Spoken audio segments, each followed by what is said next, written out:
gracias por convocarnos, gracias por reunirnos. Gracias porque podemos estar juntos, ponernos de acuerdo en un horario, en un fin de semana, estar juntos para poder oírte, para poder seguir pensando de la misma manera, teniendo el mismo modo de pensar, teniendo una misma conducta, teniendo una misma gestión de vida que responde a una sustancia y a una vida, teniendo una misma nutrición. ¿Cómo no amarte y cómo no darte gracias en esta mañana? Eres todo para nosotros. Declaramos un ámbito propicio para poder ser ministrados por tu palabra, donde se silencian las distracciones, donde nos concentramos en tu voz para no solo poner atención, sino también para tener la oportunidad de obedecer lo que estamos oyendo. Te amamos, Señor. Amén. Amén. ¿Se anima a dar un aplauso al Señor en esta mañana? Gracias, Señor.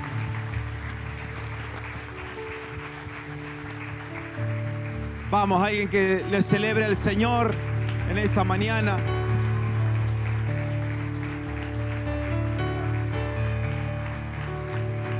Gracias, Señor. Gracias, Padre.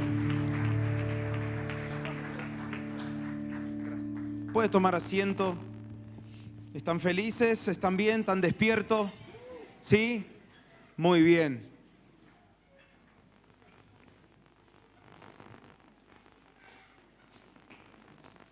Ya está con nosotros el pastor Abel, Marisa. Le damos un aplauso, lo recibimos. ¿Sí? ¿Está bien? Muy bien. Ahora sí que empezó el congreso, diría un amigo.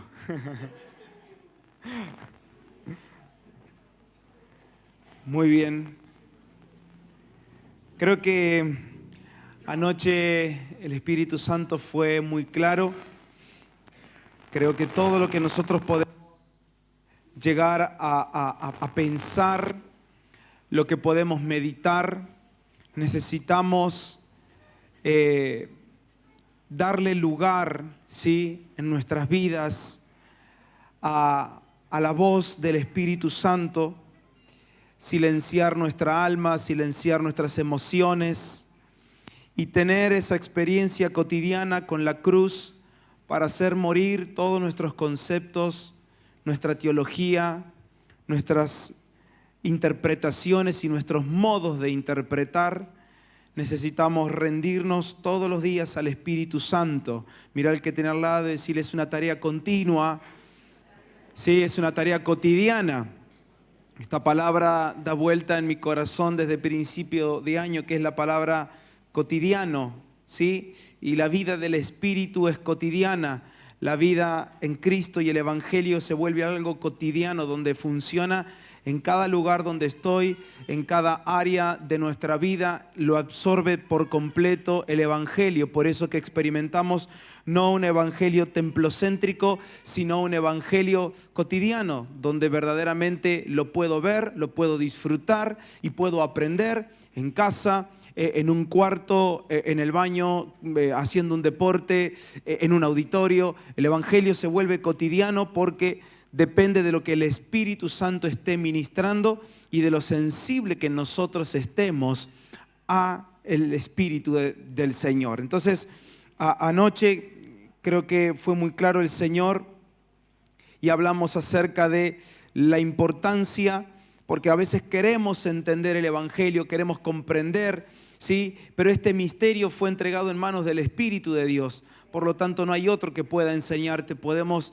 tener, y los mejores maestros de la palabra pueden pasar delante tuyo, pueden ser excelentes expositores, pero si la vida del Espíritu no es real y no es cotidiana en ti, nada de esto va a funcionarte en la vida, porque lo que el Espíritu Santo hace no lo puede hacer ningún hombre. Y lo que el Espíritu hace es escudriñar lo profundo de Dios y arrojarlo en tu corazón. Ir descargando, así como un pendrive cuando descarga la info en una computadora.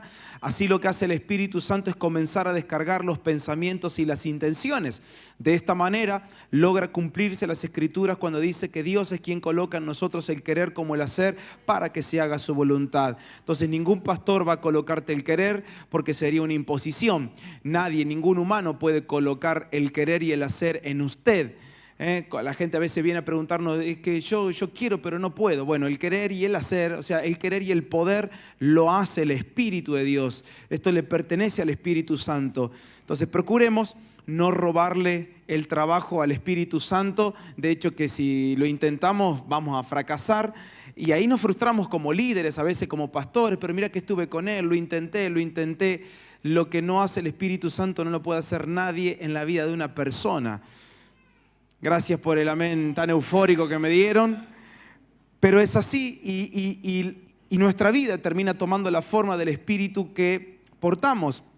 Entonces es el Espíritu Santo quien traerá a nosotros los pensamientos de Dios, ya que solo Él es quien escudriña y conoce lo más profundo de Dios. Siempre el hombre termina manifestando y termina expresando aquello que piensa. Todo lo que usted está pensando es todo aquello que usted terminará expresando y terminará manifestando.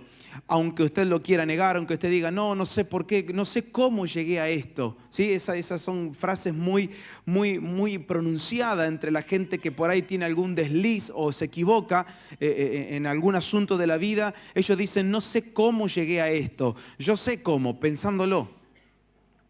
Porque todo lo que pensamos, todo lo que meditamos, todo lo que guardamos en lo profundo de nuestro corazón y en lo profundo de nuestro ser, lo terminamos reproduciendo tarde o temprano. Por eso el sabio dice, cuida tu corazón porque de él mana la vida. Entonces mira al que tiene al lado y decirle, no te hagas el desentendido, ¿sí? Pero digo, con ánimo, yo sé que no es un gran consejo, ¿no? Pero dígale, no te hagas el desentendido porque todo lo que está dentro tuyo lo conoces bastante bien. Hay gente que dice, Señor, revélame qué es lo que me pasa. Vos ya sabés, ¿sí? Esas cosas que pensás a veces, cosas raras, ¿no? No vinieron hoy, faltaron los que piensan cosas raras. Por eso el Salmo dice, el proverbio dice, porque cuál es su pensamiento en su corazón, tal es él. Decirle al que tiene al lado, sos idéntico a lo que pensás. ¿Sí? Mire que hay gente que dice, ay, lo tengo que conocer. Mírelo nomás. ¿Sí? Porque el hombre es lo que piensa. Entonces, aunque creamos que los pensamientos son ocultos y no podemos conocer a las personas solitas se dan a conocer. Todo lo que somos es lo que pensamos. Por eso necesitamos vivir honrando al Espíritu Santo, porque el Espíritu Santo es quien traerá los pensamientos y desde lo más profundo de Dios a descargarlo en nosotros. ¿Cuál es la función? Que seamos tales como el Señor. O sea, que los pensamientos y las intenciones de Dios al descargarse en nosotros tengamos un tipo de gestión de vida que sea una gestión de vida conforme al Espíritu y no conforme a la carne. Esto es lo que dice Pablo. Pablo dice, no hay condenación para los que están en Cristo Jesús. Significa que los que están en Cristo Jesús no andan conforme a la carne, sino que andan conforme al Espíritu. Entonces, estar en Cristo, vivir en el Evangelio, y el Evangelio a la misma vez tiene un tipo de evidencia y se evidencia en tu andar. O sea, tu andar deja en evidencia en qué realidad vives.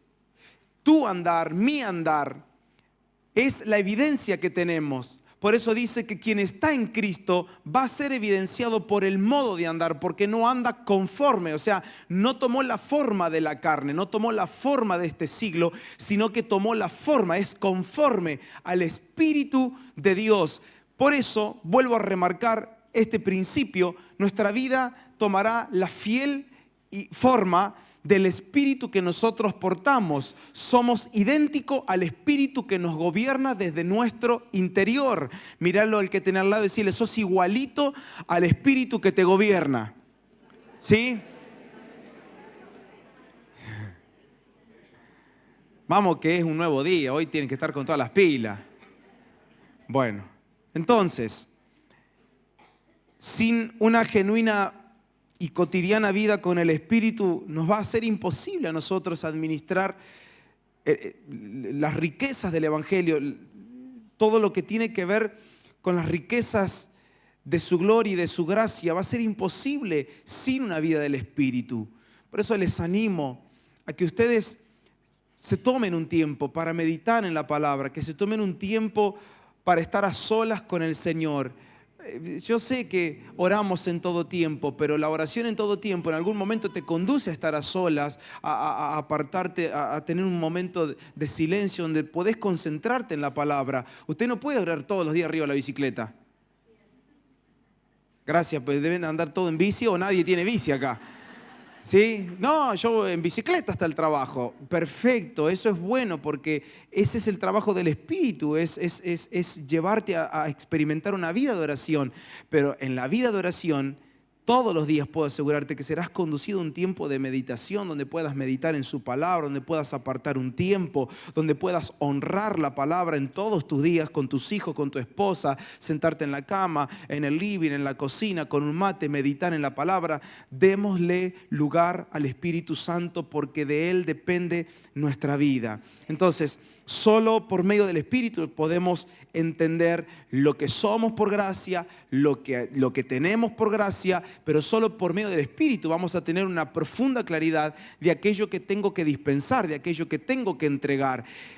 En la vida del Espíritu desaparecen esos problemas de no sé lo que tengo que hacer, no sé, yo quiero hacer algo para el Señor y no sé qué. En la vida del Espíritu esas preguntas ni siquiera aparecen, porque lo primero que hace el Espíritu es revelarte lo que eres por gracia, lo que tienes por gracia, lo que harás por gracia y aquello que dispensarás y repartirás. O sea, la razón por la cual Él te volvió un ministro competente, la razón por la cual Él te hizo un dispensador. Y ahí se te revela y no hay duda a la hora de entregar aquello que fue depositado en nuestro interior. Entonces, solo por el Espíritu de Dios y solo por esta vida cotidiana y de esta real comunión podemos llegar a comprender el propósito eterno de Dios. Vuelvo a repetir lo que dije ayer: ningún libro en el mundo, por más que lo escriba el mejor escritor, va a hacerte entender. Sí puedes conocer, pero es difícil que un libro te haga entender el propósito eterno de Dios, y mucho menos no hay un libro, no hay un manual, no hay ninguna estrategia pastoral o del liderazgo que te pueda hacer a ti y a mí funcional al propósito eterno de Dios, sino solo por medio del Espíritu y de una real comunión con el Espíritu Santo. Si ignoramos al Espíritu Santo, lo hemos perdido todo en el Evangelio. Podemos congregar, podemos estudiar, capacitarnos, y no estoy anulando lo otro es necesario, pero si no tengo la verdadera y la genuina comunión y cotidiana con el Espíritu de Dios, todo es nulo en nuestras vidas. Mira al que tiene al lado y decirle: no olvidemos de honrar al Espíritu Santo en nuestros días. Amén. Quiero volver al texto de ayer en RB 60. Tengo 1 de Pedro 2:5. 1 de Pedro 2:5. Y vamos a tratar de seguir entendiendo de qué nos habla la Biblia cuando hablamos acerca del propósito eterno de Dios. Y ayer mencionamos este texto y quiero continuar por aquí. Dice: vosotros también, como piedras vivas, sed edificados como casa espiritual. Digan conmigo: casa espiritual. Y sacerdocio santo para ofrecer sacrificios espirituales aceptables a Dios por medio de Jesucristo. Fue muy claro lo que ayer hablé. La idea de Dios es que lo representemos, que lo expresemos, que lo dispensemos. Entonces, hay una sola manera en la que nosotros nos podemos volver representantes y a la misma vez adoradores, porque estamos continuamente ofreciendo sacrificios, y estos sacrificios son espirituales. Significa que no le estoy dando a Dios lo que para mí hay que darle, sino que le estoy dando a Dios lo que Él está esperando recibir de mí. Entonces, ¿cuál es el propósito eterno de Dios?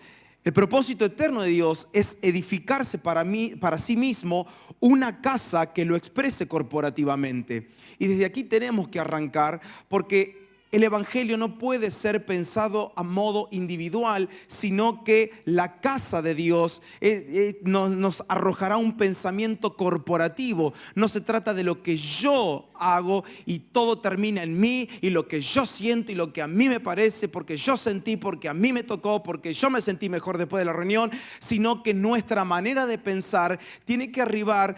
Comienza desde un pensamiento individual, comienza por nosotros, como dijimos anoche, pero termina en un pensamiento corporativo. Ya no pienso solo en mí, sino que correspondo a una casa, pertenezco a un cuerpo donde hay otros miembros, donde hay otras funciones que necesito honrar, que necesito que me sirvan a mí, así como yo sirvo a los demás. Entonces, la idea es que no podemos comprender el evangelio si no tenemos una mentalidad corporativa, si no pensamos esto desde la perspectiva de Dios, si no lo miramos desde la perspectiva de Dios. Entonces, ¿qué representa la edificación de la casa de Dios? Es la expresión corporativa de Dios.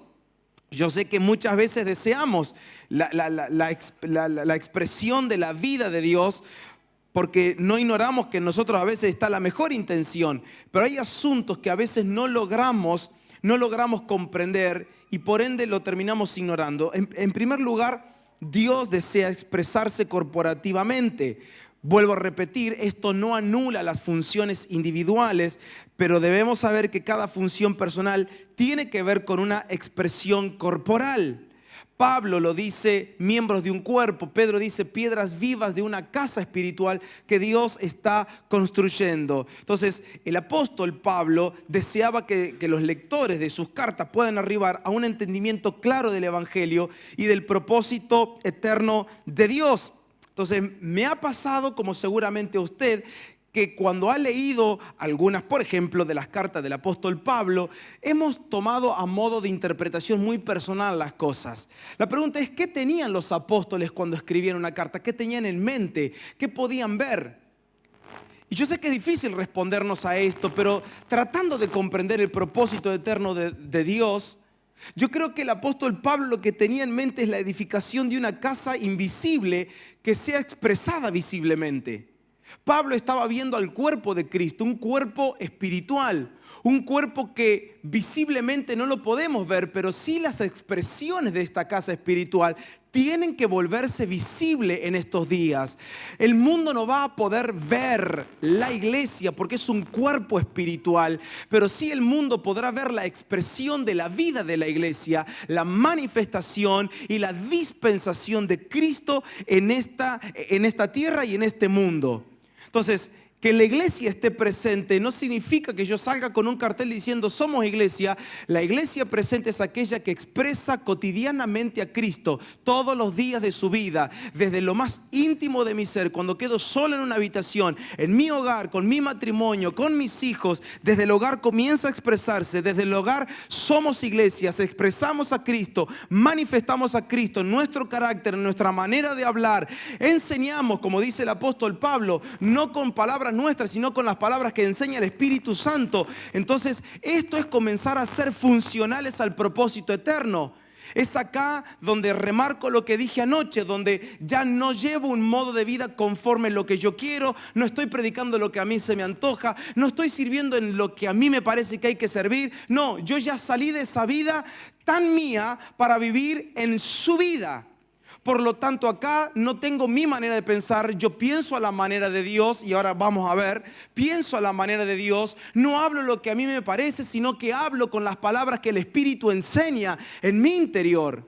Por eso vuelvo a repetir, sin una vida sujeta al Espíritu, sin una vida gobernada por el Espíritu Santo, nos será imposible comprender el Evangelio, comprender el propósito eterno de Dios. Y por ende, si no lo comprendemos, no podemos ser funcionales. No puedo funcionar en algo que no conozco y que no entiendo. No puedo funcionar. Entonces, 1 Corintios 14, 20, dice, sigo con la versión RB, dice, hermanos, no seáis niños en el modo de pensar, sino sed niños en la malicia, pero maduros en el modo de pensar. Creo que lo deja muy en claro Pablo. Lo que está diciendo Pablo es maduren, ¿sí?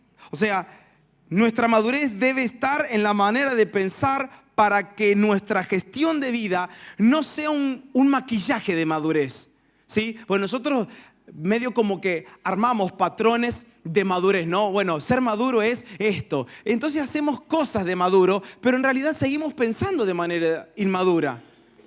Pablo lo que está diciendo en palabras originales es: no piensen de manera incompleta.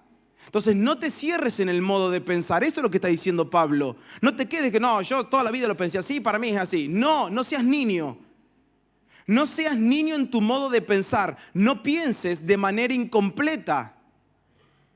Dios ha comenzado una obra en nosotros, pero solo Él puede perfeccionar la obra que Él ha comenzado. Y lo hará por el Espíritu. Entonces Pablo está de alguna manera recomendándole a los hermanos de Corinto es: no piensen de manera incompleta, o sea, no piensen a medias. O sea, no pienses cuando abordas el Evangelio, no lo pienses solo en ti. Pensar de manera madura es siempre tener un pensamiento en donde la casa de Dios esté presente en mi modo de pensar.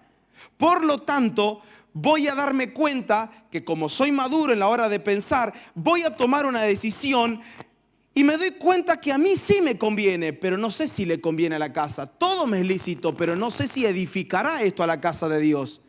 Eso es ser maduro en el modo de pensar, en donde a mí en lo personal me conviene tomar esta decisión. Sí, en lo personal sí me conviene, pero no sé si conviene a la casa.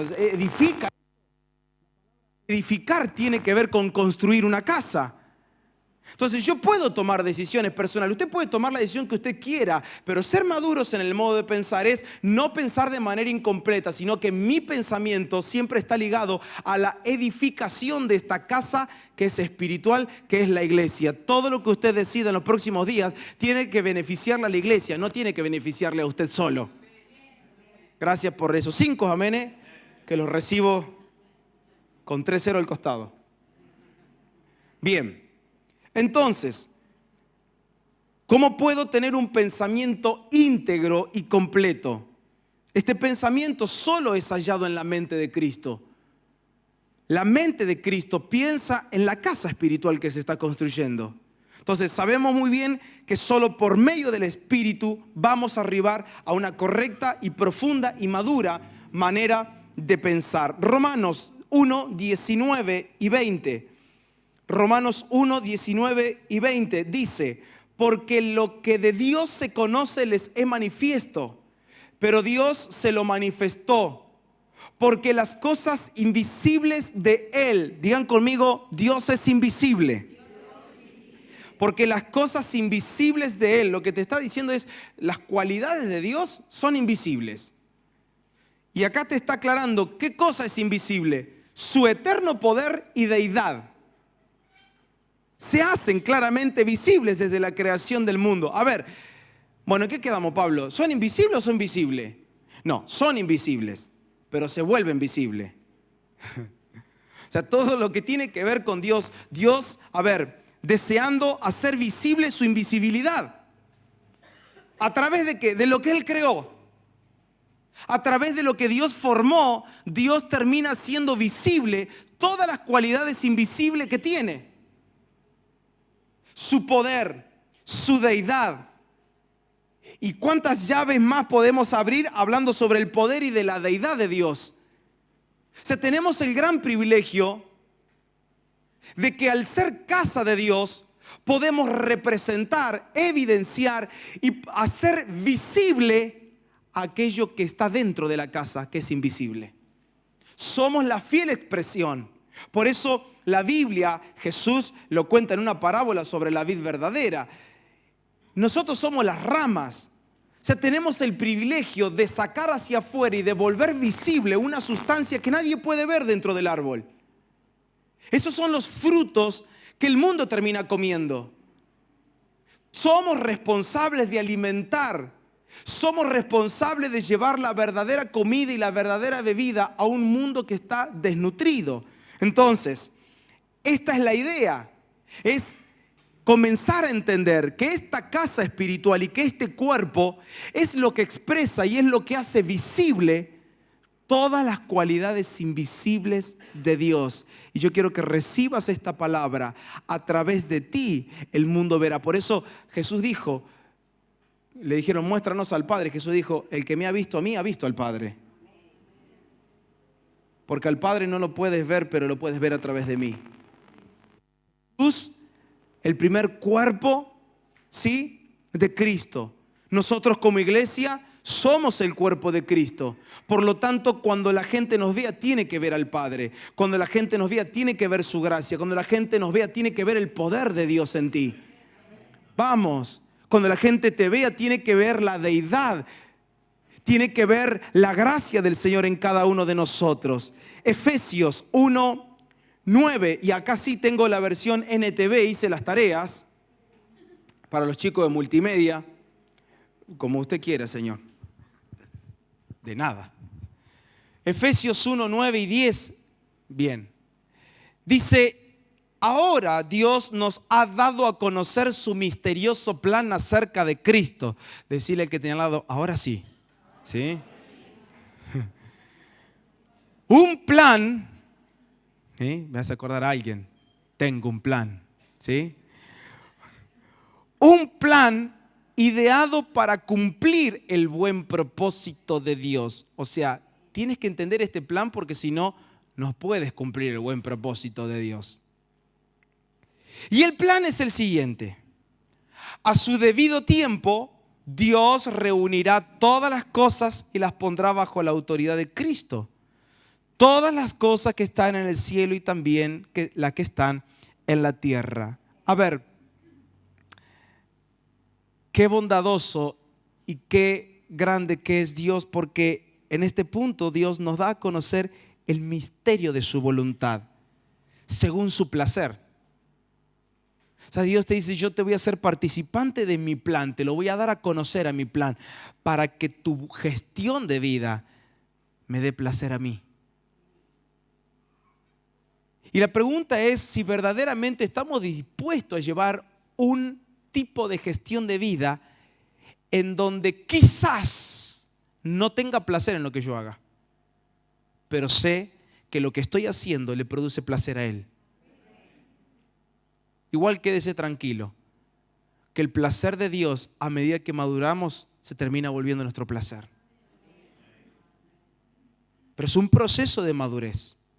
Entonces Dios te dice, voy a hacerte participante. Yo voy a contarte este misterioso plan para que me puedas colaborar en este propósito que tengo. Capítulo 3 de Efesios, también seguimos con NTV porque hice las tareas. Versículo 9 y 10 también. Y miren Pablo, ningún problema en decir que él había sido elegido. Dice, fui elegido para explicarles a todos el misterioso plan que Dios, el creador de todas las cosas, mantuvo oculto desde el comienzo. O sea, estaba bien tapado esto. Pero Pablo dice, yo fui elegido para contarle a ustedes este misterioso plan. Verso 10.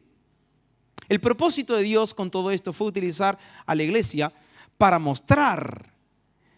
Y esto es algo para resaltar. O sea, es utilizar a la iglesia. Fíjense en la expresión que utiliza. O sea, dice Pablo, el propósito de Dios con todo este misterioso plan que está espectacular es utilizar a la iglesia, o sea, a nosotros. O sea, Dios nos utiliza a nosotros. ¿Para qué? Para mostrar. Veo que hay gente que quiere hablar mucho.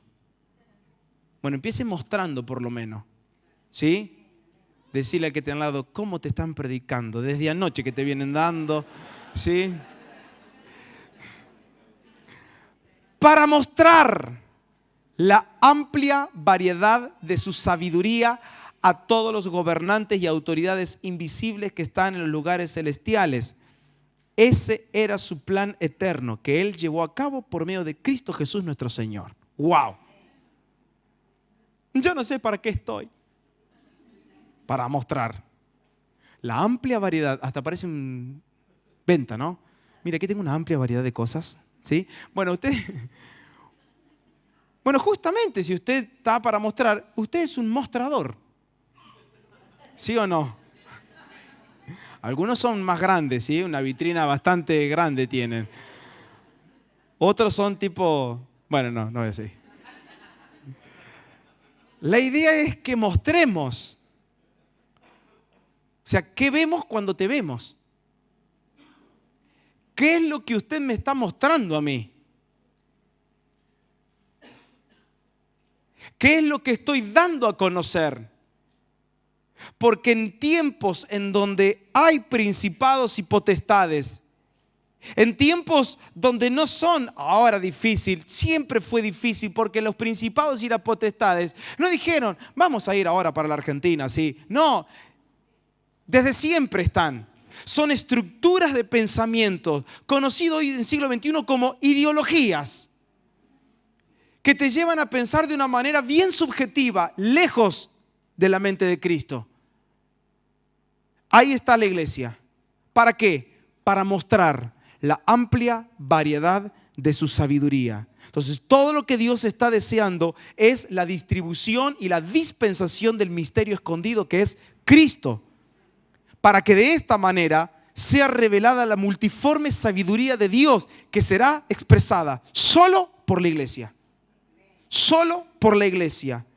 Entonces, ahora, estas riquezas y esta sabiduría nos fue confiada a nosotros. Es acá donde tenemos la responsabilidad no solo de ser fieles administradores de lo que hemos recibido, ser responsables con lo que hemos recibido, sino que también tenemos la oportunidad y la gracia de poder dar a los demás aquello que hoy estamos administrando, que disfrutamos y que experimentamos en nuestro interior, que es el Evangelio. El Evangelio es algo que usted está disfrutando en su casa. El Evangelio es lo que está poniendo en orden su economía. El Evangelio es lo que a usted le hace vivir sexualmente sano. El Evangelio es lo que está trayendo salud en tu hogar. Es el Evangelio el que se expresa en tu carácter, papá, en tu carácter, mamá. Siendo tierno cuando tengo que ser tierno y siendo duro y exhortar a mis hijos cuando debo exhortarlos. Es la gracia, es el misterio escondido que se nos fue revelado, pero lo comenzamos. Nuestros hijos son los primeros en ver lo que estamos mostrando. Pues si esto no te funciona en tu casa, no te funciona en tu baño, en tu habitación, si esto no te funciona en tu hogar, imposible. Los primeros en ver es tu familia. Se anima a preguntarle al lado, ¿qué te vengo mostrando estos últimos días yo? ¿Sí?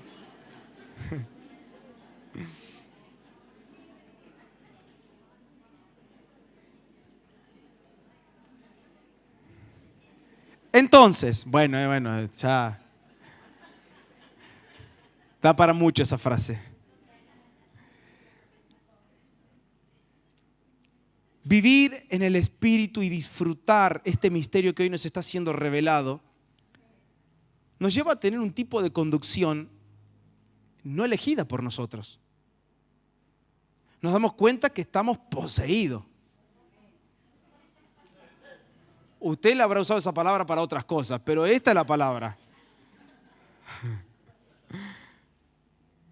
Porque somos posesión del Señor. Fuimos poseídos por el Espíritu de Dios, por eso andamos conforme al Espíritu. Comenzó la obra del Señor en mí, entonces ahora estoy entendiendo lo que he recibido. Estoy comenzando a administrar porque el Espíritu me enseña a ser un fiel administrador. Ahora, a la hora de mostrar, yo voy a tomar decisiones que no tienen que ver conmigo, sino que tienen que ver con la conveniencia de la casa. Ya no pienso en lo que a mí me beneficia. Ay, porque a mí me hace de bien esto. Es que Dios quizás te lleve a hacer cosas que no te harán tan bien. Y lo vemos en Hebreos cuando habla acerca de la fe, porque nos gusta leer Hebreos hasta el versículo 35. Hebreos 11. Del 36 en adelante no nos gusta. Lo sacamos de la Biblia. ¿Qué es la fe? ¿Es una experiencia? Sí, es una experiencia. El verso 36 dice, otros experimentaron.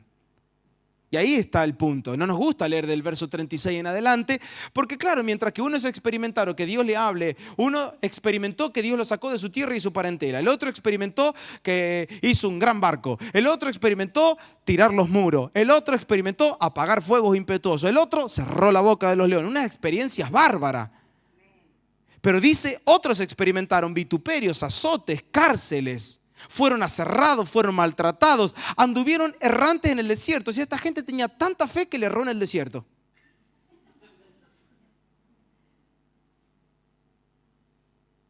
El tipo de experiencia que vamos a tener en esta vida no lo elige usted, lo elige la fe que usted porta. La fe que tenemos determinará qué tipo de experiencia voy a tener. Así que tenga cuidado de lo que usted ora.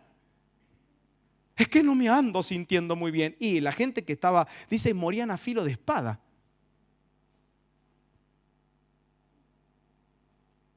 Por el Espíritu se nos revela el tipo de experiencia, por eso terminará siendo un placer. Esos eran los mártires que hoy siguen estando presentes, donde somos y donde estamos siendo llevados e impulsados por el Espíritu a predicar un mensaje, a ir a un lugar, a manifestar en ciertos lugares, a estar con cierto tipo de personas que solo por su gracia podemos llegar y allí mostrar la amplia variedad de su sabiduría frente a principados, a gobernantes, a estructuras de pensamiento.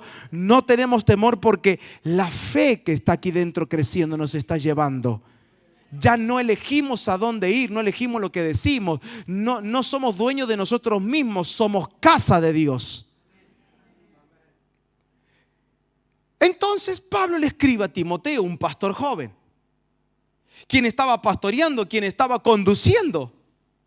Y le dice, esto sí lo tengo en RB60, 1 de Timoteo capítulo 3, verso 14 al 16.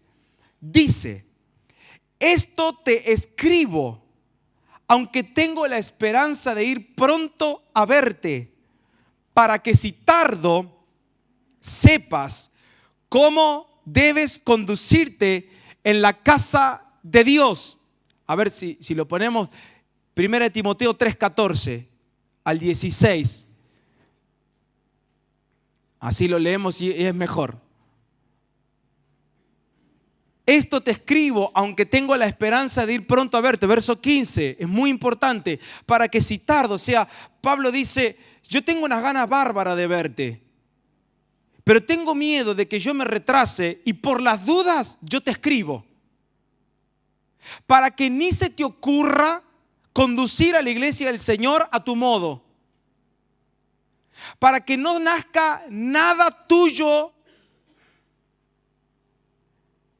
Para que si tardo sepas cómo debes conducirte en la casa de Dios, que es la iglesia del Dios viviente, columna y baluarte de la verdad. Hasta acá, déjamelo congelado. Timoteo, ten cuidado cómo te conduces. Si bien nos vamos a ver, pero de aquí hasta que nos veamos, por la duda yo te escribo, no sea cosa que elijas un tipo de conducción personal. Lo que estamos conduciendo no son nuestras vidas, no estamos conduciendo algo así nomás, ya no nos conducimos como nuestra vieja y pasada manera de vivir. Ahora nuestra conducción depende de la casa de Dios. Conducimos la casa de Dios. Por lo tanto, no tomes una conducción personal, Timoteo. Déjeme leer entre líneas. La conducción, el tipo de conducción. A ver, ser casa de Dios implica un tipo de conducción ajena a mi conducción personal. Nuestra conducción muere todos los días en su cruz. Mi querer, mi hacer, mi voluntad, mi conducción. Y aquí es la palabra oikonomía. Mi economía muere todos los días en la cruz. La palabra economía significa ley de la casa. O sea, mis leyes personales, las de Julián, todos los días están muriendo en la cruz. Todos los días están siendo sepultadas. Todos los días mis leyes, mis gustos, mi conducción. Ahora yo ya no tengo más mis leyes. Ahora tengo la ley de la casa de Dios. Timoteo, respeta la ley de la casa de Dios. Respeta el plan de Dios. Respeta el propósito eterno de Dios. Porque lo que vas a conducir tiene que ver con el construir la casa, no construir tu propia y personal vida. No estamos en esta vida para construir nuestro ministerio. No estamos aquí para autoelevarnos, para promocionarnos a nosotros mismos. No. Todo lo que hacemos tiene que exaltar a la casa de Dios, que es la iglesia del Dios viviente, columna y baluarte de la verdad. Y es aquí donde aparece una frase que tiene que resaltarnos en este día, y quiero respetar el tiempo. Dice, verso 16, e indiscutiblemente grande es el misterio de la piedad. Dios fue manifestado en carne, justificado en el Espíritu, visto de los ángeles, predicado de los gentiles, creído en el mundo, recibido arriba en gloria. Déjamelo en pantalla, por favor. Ni bien le termina de decir, ten cuidado en cómo te conduce, le dice, e indiscutiblemente grande es el misterio de la piedad.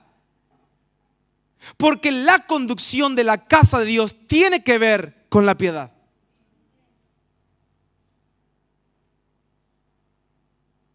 Por eso,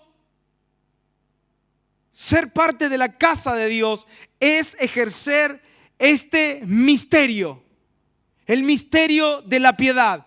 ¿Qué es el misterio de la piedad? Se lo voy a decir en palabras sencillas. El misterio de la piedad es la expresión y la manifestación de Cristo en la tierra. ¿Qué es lo que va a caracterizar a la iglesia? La piedad.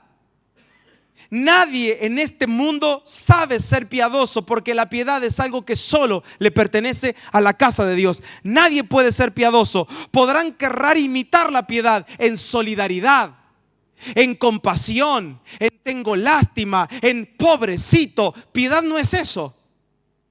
Piedad no es ser solidarios. Piedad no es tener compasión. Y no digo que no seamos compasivos y no estoy diciendo que no seamos solidarios. Hay algo que va a marcar la diferencia, es que nosotros, a diferencia de los demás, podemos ser piadosos. A diferencia de los demás, estamos haciendo visible lo que el mundo quiere ver, que es a Dios. A diferencia del mundo, que es solamente solidario. Cualquiera puede darle abrigo al que tiene frío, cualquiera puede dar un plato de comida al que tiene hambre, pero no cualquiera puede expresar y manifestar a Cristo en la sociedad. La pregunta es, ¿cuán piadoso eres? Porque para el ejercicio de la piedad se necesita respetar la ley de la casa. Para ser piadosos no tengo que conducirme como a mí me parece, sino que tengo que conducirme como Dios ya estableció que hay que conducirse. Solamente un mayordomo puede ser piadoso. Y quiero explicarlo. La palabra que recién mencioné, la palabra economía que aparece aquí, es la palabra ley de la casa. Significa que Dios en su casa, que somos nosotros, la iglesia, en su casa tiene una ley, tiene un tipo de conducción. Dios no acepta tratos con algún parecer suyo. Bueno, para mí me gusta un poquito así. Dios no hace trato con nadie. ¿Qué nos pasó? Estábamos muertos. No éramos nadie. Muerto en delitos y pecados, pero Él nos dio vida con Cristo. Efesios 2, nos resucitó en unión a Cristo. Dice que Él nos resucitó. Y ahora nosotros podemos, dice el verso 7 de Efesios, mostrar las riquezas de su gracia. Este es el traslado. Esta es su historia clínica. Estabas muerto. Igual de muerto ya alguien había decidido darte vida. ¿Cómo te dieron vida? Uniéndote a Cristo Jesús, porque allí resucitaste. Nadie se autorresucita. Esto es gracia. Alguien que decidió resucitarte. Allí en este traslado yo perdí mi ley para vivir en su ley. Ya no vivo más en la ley de la carne, sino en la ley del Espíritu de vida que es en Cristo. Por eso mi vida comienza a gestionarse conforme lo que en la casa de Dios se determina. Ahora bien, si yo fui trasladado, yo me volví un mayordomo. Mayordomía, ¿qué es mayordomía? Es aquel que se somete a la ley de la casa. O sea, un mayordomo fiel es aquella persona que al meterse dentro de la casa no hace lo que quiere en la casa, sino que hace lo que en la ley de la casa se dijo que hay que hacer. Un ejemplo, si a mí me contrata alguno de ustedes para ir de mayordomo a su casa. Nadie me quiere contratar, bueno, no importa.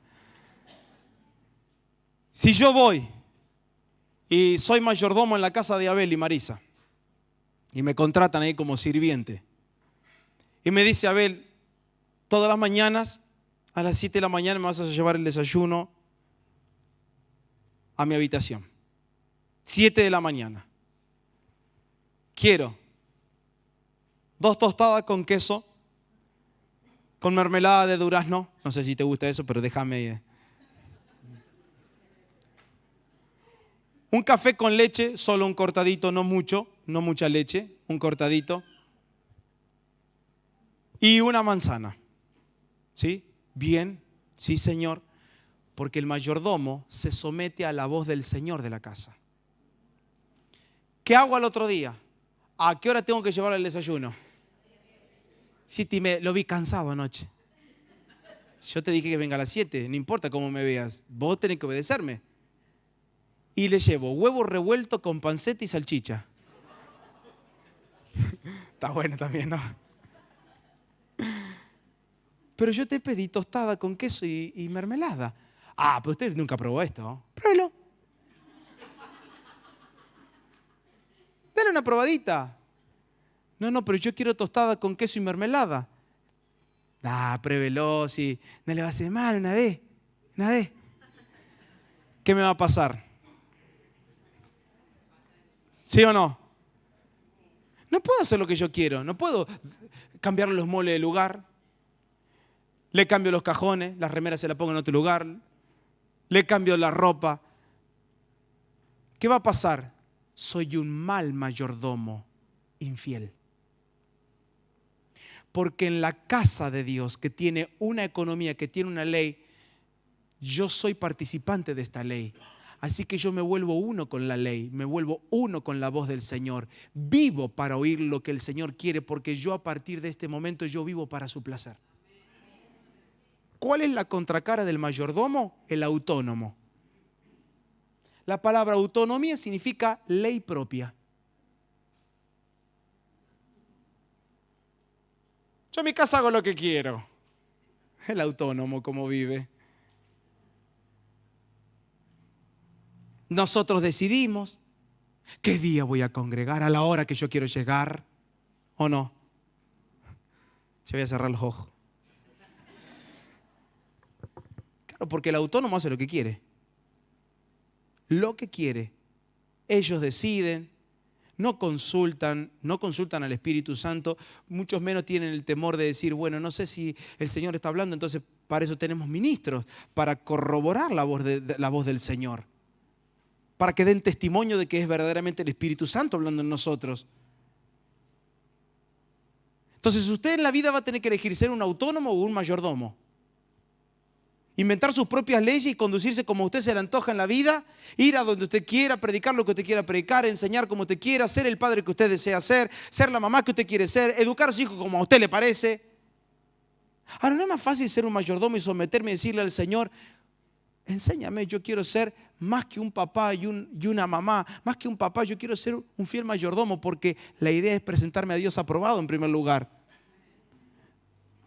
Entonces, como padre, ¿cómo puedo ser un buen padre siendo siempre un buen mayordomo? Nunca le va a cerrar. Gracias por el amén. ¿Cómo puedo llevar una economía adelante? Sé un fiel mayordomo.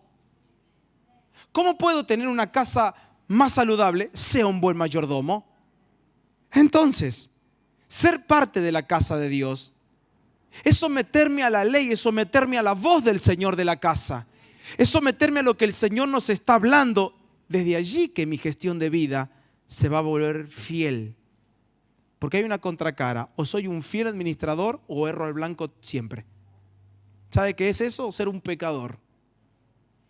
Porque pecado no tiene que ver con un acto moral, aunque lo incluye. Considero que los actos de inmoralidad son frutos del pecado. Porque el pecado es vivir en mi ley. Eso es pecado, es vivir a mi modo. Vivir en mi conducción, ese es el pecado del hombre. El pecado no es hacer algo malo, es ya decidir vivir como yo quiero. Y el fruto, después, alguno tendrá la inclinación para robar, el otro tendrá la inclinación para equivocarse de mujer cada tanto, el otro tendrá inclinación para mentir, el otro para murmurar, el otro para chismear, el otro para criticar a los hermanos, etc. El fruto nace, pero la raíz es: un día elegí vivir a mi manera.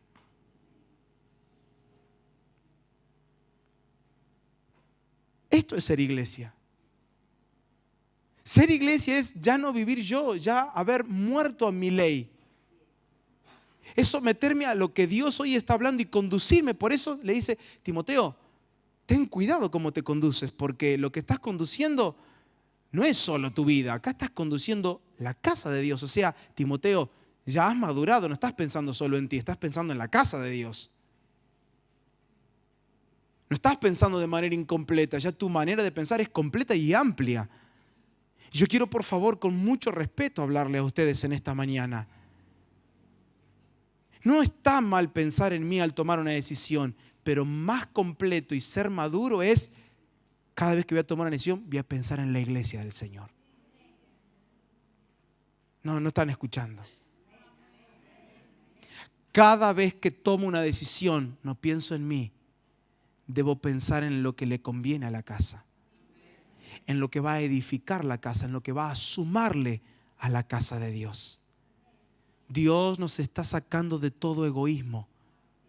Dios nos está sacando de todo encierro que tenemos en nosotros mismos, todo el tiempo, perdón por la palabra tan criolla que voy a usar, mirándonos el ombligo, mirándonos a nosotros mismos, y me siento bien, y hoy no me siento tan bien, y hoy me siento un poquito mejor. ¿Qué importa cómo nos sentimos al fin y al cabo?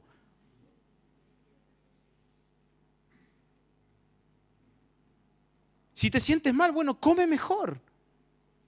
Elige a quién oír. Sométete más al Espíritu Santo y tus sentimientos van a cambiar de manera milagrosa. Dedícate más al Señor, dedícate más a la palabra, dedícate más a la oración. Tus sentimientos van a cambiar, te lo puedo asegurar. Tu vitalidad, tu energía. Capaz que hasta con poca hora de dormido usted rinde y rinde y rinde. Dedíquese al Señor. Entonces es acá donde le dice: porque grande es el misterio de la piedad. Hay algo que estamos haciendo y es ejercer el misterio de la piedad. Por eso le dice más adelante: ejercítate. Vamos a buscarlo. 1 Timoteo 4, 7 y 8.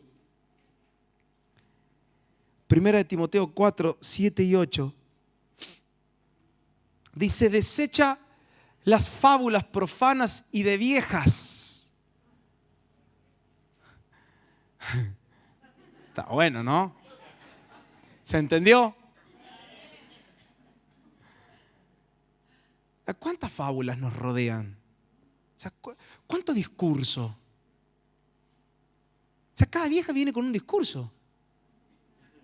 ¿Sí? Bueno, no es el sentido, pero igual va. O sea, cada uno viene con un discurso.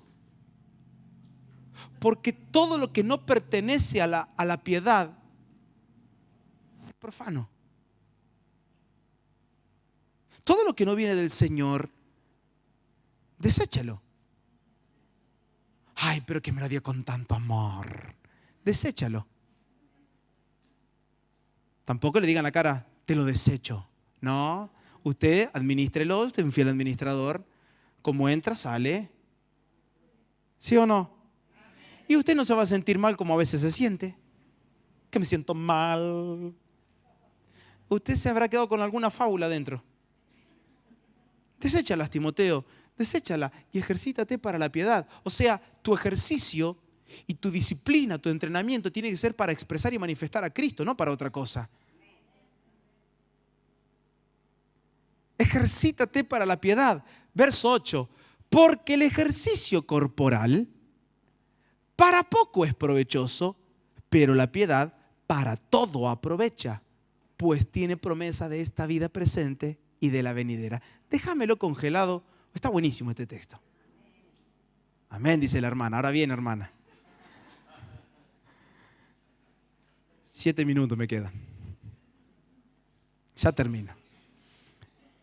Este es el texto que los gorditos predican. Hermano, el ejercicio... El tema que son... Bueno, no. Voy a retroceder. Es la excusa esta. Pero porque no leemos bien. Porque te está diciendo, en primer lugar, recuerden, ejercítate para la piedad. Y acá viene el por qué. O sea, la razón por qué te estoy diciendo que te ejercites para la piedad. Porque el ejercicio corporal, o sea, lo que veo que Timoteo se ejercitaba. ¿Sí? Pablo sabía que a Timoteo le gustaba hacer ejercicio físico. Supongo yo porque le está aclarando, porque si no le hubiese puesto otra comparación. Mira, Timoteo, porque el ejercicio corporal para poco es provechoso, pero la piedad para todo aprovecha. Siempre repito lo mismo, pero me gusta repetirlo, que hay 2 palabras que más me gustan en las Escrituras, es la palabra pero y la palabra para, porque son indicadores muy importantes. La palabra para siempre indica propósito, la palabra pero es como un cambio de marcha, como un nexo. Ahora,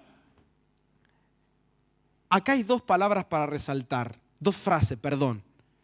Número 1, para poco. Número 2, para todo. ¿Sí? No dice para nada, dice para poco. No dice que no es provechoso, dice es provechoso, pero poquito. ¿Por qué? Porque cuando usted hace ejercicio físico, el único beneficiado es usted. Si vos haces abdominales, no los voy a marcar yo, lo vas a marcar vos. ¿Sí o no? Imagínese, transferencia de abdominales, venta de abdominales, con un pendrive acá, ¿no? Trabaja usted, ¿no? ¿Sí? Salgo a correr, vendo calorías, ¿cuántas? 1500 vendo hoy. Ay, dámela, por favor. Ahí, ¿no? Para hacer una película de Hollywood estaría buena, ¿no? ¿Sí? Las pavadas que uno piensa. ¿Por qué? Si yo hago ejercicio, yo me beneficio.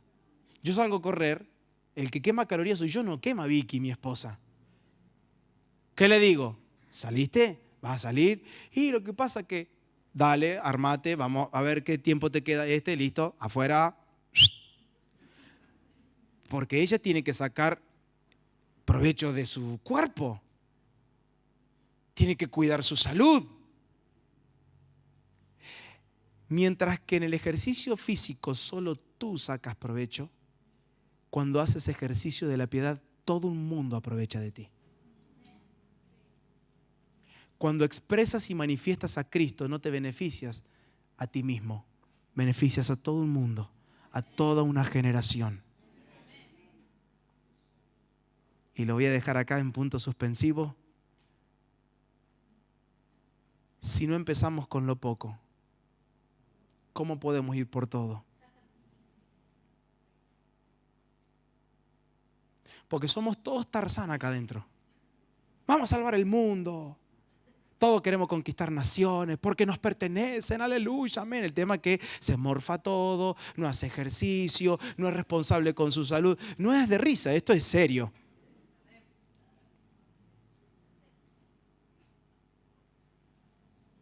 Si no somos fieles en lo poco, ¿cómo cree usted que Dios a usted va a ponerlo en lo mucho que es en el ejercicio de la piedad?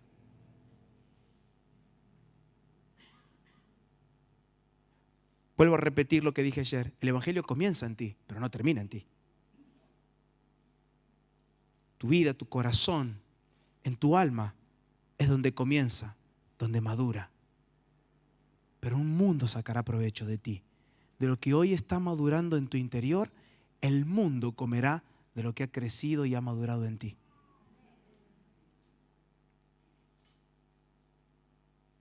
Esto es parte del misterio del Evangelio.